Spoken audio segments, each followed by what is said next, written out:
ओम शांति।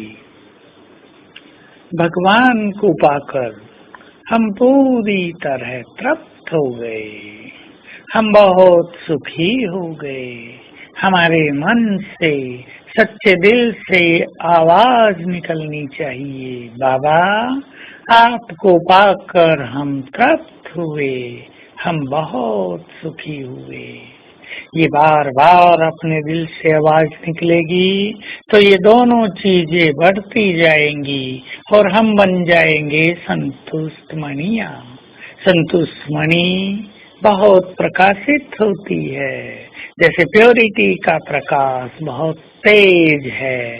जैसे योग से हमारा प्रकाश बढ़ता है, वैसे ही प्रकाश बढ़ता है हमारी संतुष्टता से, क्योंकि इससे हमारा चित्त शांत रहता है।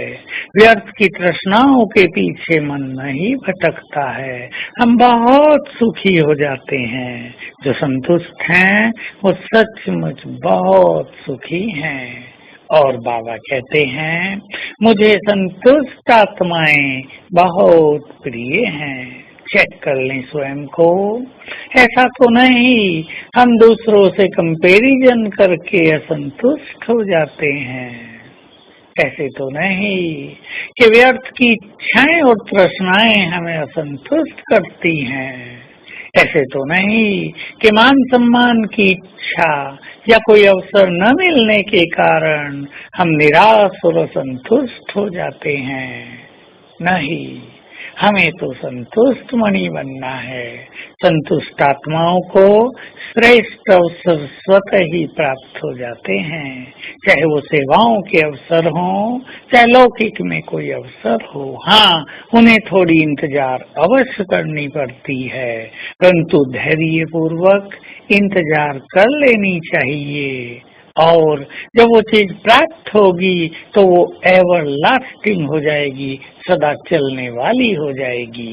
तो आओ हम भगवान को पाकर संपूर्ण संतुष्ट आत्माएं बन जाएं। सोचो, यदि भगवान को पाकर भी कोई संतुष्ट नहीं हुआ तो क्या चारों युगों में और कुछ पाकर वो आत्मा संतुष्ट हो पाएगी? हम जब स्वयं संतुष्ट होंगे तो दूसरों को संतुष्ट करने की कला भी हमको आ जाएगी। हमारे पास भिन्न भिन्न तरह की आत्माएं आती हैं।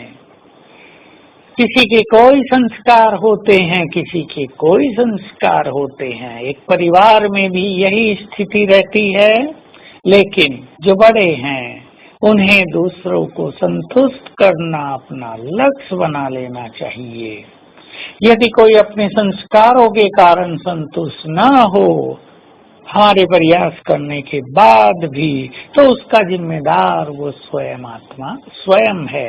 लेकिन हम कोशिश करें, जिसको मान चाहिए उसे मान देकर संतुष्ट कर दें। जिसे कोई अवसर चाहिए उसे अवसर प्रदान करके संतुष्ट कर दें।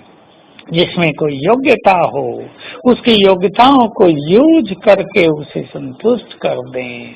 कुछ आत्माएं मुरली सुनकर संतुष्ट होती हैं, तो कुछ आत्माएं बहुत अच्छा योग करने के बाद संतुष्ट होती हैं। हम स्वयं भी योग युक्त रहकर स्वयं को संतुष्ट करना अपना लक्ष्य बना लें।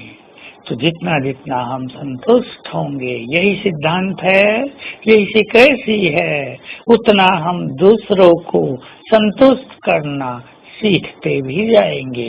यदि हम में ही कहीं असंतोष होगा तो हम इरिटेट रहेंगे और जो भी हमारे सामने आएगा उससे बुरा व्यवहार करेंगे, कटु वचन बोल देंगे और इससे दूसरे लोग असंतुष्ट हो जाएंगे। तो हमें अपनी वाणी पर भी बहुत ध्यान रखना है और आज सारा दिन ये याद रखना है, भगवान को पाकर मैं संतुष्ट हुई, संतुष्ट हुआ। मैं तो प्रभु की संतुष्ट मणि हूँ।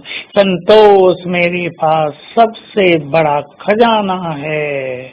और फिर अभ्यास करेंगे कि बाबा परमधाम से नीचे उतर कर आता है, धीरे धीरे उसको उतरता हुआ देखेंगे और मेरे सिर के ऊपर आकर वो छत्र छाया बन गया। ओम शांति।